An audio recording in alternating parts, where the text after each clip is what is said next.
Bonjour à tous, je suis Antoine Pétavin.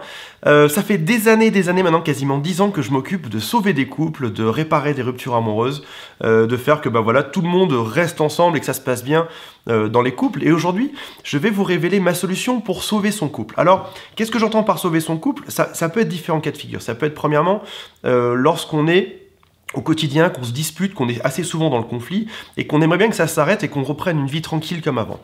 Après ça, pour certains, c'est un peu plus grave, il y a certains couples qui sont en pause. Alors être en pause, c'est se dire, bah voilà, temporairement, on va pas rester ensemble, on va se quitter un peu, et on va se remettre après ça derrière. Après ça, il y a d'autres types de problèmes de couple qui sont encore plus graves, c'est lorsqu'on se sépare. Et donc, j'ai créé une méthode dans laquelle je vous explique comment faire lorsqu'on est dans chacune de ces situations pour aller de l'avant, et puis pour arriver à résoudre tout ça. Finalement, lorsqu'on y regarde bien, c'est pas si compliqué que ça de sauver son couple. C'est juste qu'à un moment donné, on a peut-être mal communiqué, on a peut-être mal compris l'autre, ou peut-être que l'autre nous a mal compris. Finalement, si ça se résumait à 2-3 choses, il y aurait primo des problèmes de communication. Est-ce qu'on a suffisamment communiqué sur nos problèmes? Si oui, très bien, pourquoi ça n'a pas fonctionné? Sinon, est-ce que c'est pas le moment justement de se mettre face à face pour arriver à comprendre les désirs de l'autre, etc.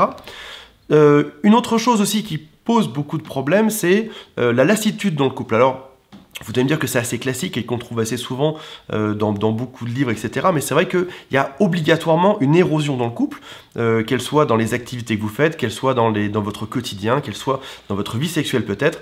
Et ce sont tout un tas de choses qui, mises bout à bout, communication, sexualité, petites habitudes, etc., qui font que le couple va s'effriter et il n'y aura pas la même fraîcheur qu'au début, il n'y aura pas la même excitation qu'au début. Donc, je vais vous décrire les quelques phases qui font qu'un couple va bien ou qui font qu'un couple peut sombrer et peut se séparer. Et je vous montre ça tout de suite dans un dessin. Alors, comme je viens d'en parler, il y a différentes phases dans un couple. Si ici je mets un petit cœur pour ce qui est l'intention amoureuse, et ici je mettais le temps, et on remarque qu'au début, on passe dans une phase où tout se passe très très bien, ça monte très très fort. C'est en général à ce moment-là qu'on oublie d'appeler tous ses copains, qu'on est dans un espèce de petit nuage, qu'on pense tout le temps à l'autre, qu'on s'envoie tout le temps des SMS, etc. Et on a l'impression que rien peut nous arriver, on a l'impression de vivre un moment qui est magnifique. On appelle parfois ça, alors moi j'appelle ça en général, c'est la période lune de miel, même si ça n'a rien à voir avec la vraie lune de miel, mais en tout cas, c'est un moment où on fait tout le temps l'amour ensemble, et clairement, on oublie à peu près tout ce qu'on a comme autre problème au monde. Après ça, après cette phase de passion, qui dure en général quelques semaines, il y a une retombée dans le quotidien. C'est en général le moment où on se dit, voilà, est-ce qu'on va être en couple, est-ce que c'est sérieux, est-ce qu'on va rester ensemble? Et alors bizarrement, beaucoup de couples ici s'effondrent et ça passe pas, parce que voilà, le quotidien, ça veut dire découvrir qu'en fait l'autre qu'on avait mis sur un piédestal n'était pas si bien que ça. Peut-être que je sais pas, il a une tonne de petits défauts, de petites manies, de machins qui sont pas très sympas. Mais voilà, si ça se passe bien, si on arrive à aborder ce quotidien, si jamais on se dit voilà, au bout de 3 mois, est-ce qu'on est en couple, oui ou non, ou est-ce qu'on fait que de faire l'amour, à un moment donné, dans beaucoup de cas, heureusement, ça se passe bien, et puis on arrive après ça sur le couple qui va durer pendant des années. Malheureusement, il y a plusieurs phénomènes qui arrivent. Tout d'abord, il y a l'érosion du couple. Alors l'érosion du couple, elle est quasiment naturelle en fait. C'est-à-dire qu'un couple, par défaut, va avoir des lassitudes, des habitudes qui vont se créer. Ça, ce sera moins fun que dans le temps, parce que plus on se connaît, et malheureusement, moins on est excité par l'autre. Et c'est ça qui est assez ambivalent dans les relations amoureuses, finalement, c'est de se dire que on se met ensemble pour se rassurer, parce qu'on a tout le temps envie d'être avec l'autre, etc.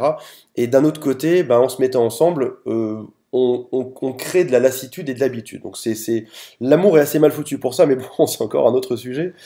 Et donc, malheureusement, ce qui se passe, c'est que là, on a l'impression des fois d'être sur un vrai plat qui va durer des années, alors qu'en fait, c'est un faux plat qui descend, qui descend, qui descend. Jusqu'au jour où, malheureusement, on sera arrivé en dessous d'un certain seuil, et voilà, l'autre va peut-être nous quitter, ou alors peut-être qu'il va nous dire, voilà, j'ai envie qu'on fasse une pause, ou alors j'ai rencontré quelqu'un d'autre, etc. Et donc là, comment faire pour se sortir? Alors, donc là, on voit bien qu'il y a différentes situations dans les problèmes de couple.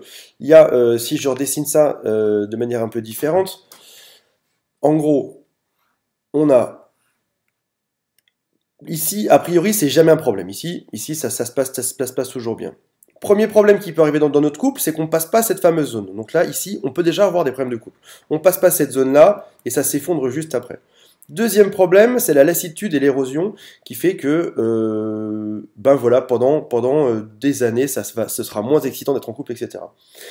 Troisième problème qui peut aussi intervenir, alors que j'aurais dû mettre juste avant, c'est lorsque on va avoir du mal à cohabiter ensemble. On est très amoureux, ça se passe bien, mais malheureusement on s'engueule tout le temps et c'est assez compliqué de communiquer.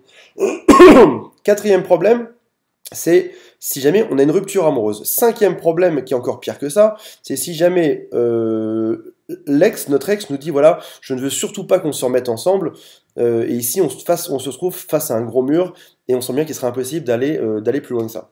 Donc, j'ai créé une méthode. Cette méthode s'adresse à tous les types de problèmes de couple de manière générale, que vous soyez ici aux portes de l'enfer, que vous soyez ici en début de rupture amoureuse, que vous soyez ici sur de l'érosion, que vous soyez ici sur des problèmes de couple et de communication, ou que vous soyez ici que votre couple n'ait pas passé les 3 fameux premiers mois de test. Dans cette méthode, je vais tout vous dévoiler. Vous allez voir qu'en fait, on ne se comporte pas de la même manière lorsqu'on est ici que lorsqu'on est ici.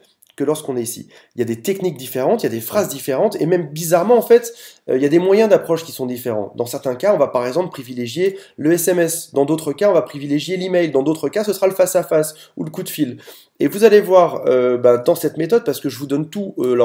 Dedans, il y a plusieurs types de choses. Il y a aussi bien des grands concepts un peu psychologiques pour essayer de comprendre qu'est-ce qui se passe, pourquoi est-ce qu'à un moment donné, on est en différence par rapport à son conjoint ou sa conjointe ou sa petite copine, et pourquoi on n'arrive pas à se comprendre. Mais je donne aussi bien des choses très concrètes, comme par exemple, ce sera des exemples de SMS, des exemples de phrases à dire, et puis surtout, on va voir ensemble comment faire pour analyser le discours de l'autre. Parce que vous allez voir qu'en face de nous, on a quelqu'un qui nous donne beaucoup d'indications. Alors, on va voir ensemble comment faire pour écouter et décoder l'autre, et puis pour arriver à revenir, c'est comme si on revenait dans le temps en fait, on va revenir dans ces étapes une à une. Où que vous soyez, vous allez voir qu'il y a moyen qu'on revienne jusqu'au premier jour, jusqu'au moment où ça se passait très très bien entre vous. Donc voilà, je vous retrouve tout de suite dans la formation et vous y découvrirez toutes ces techniques.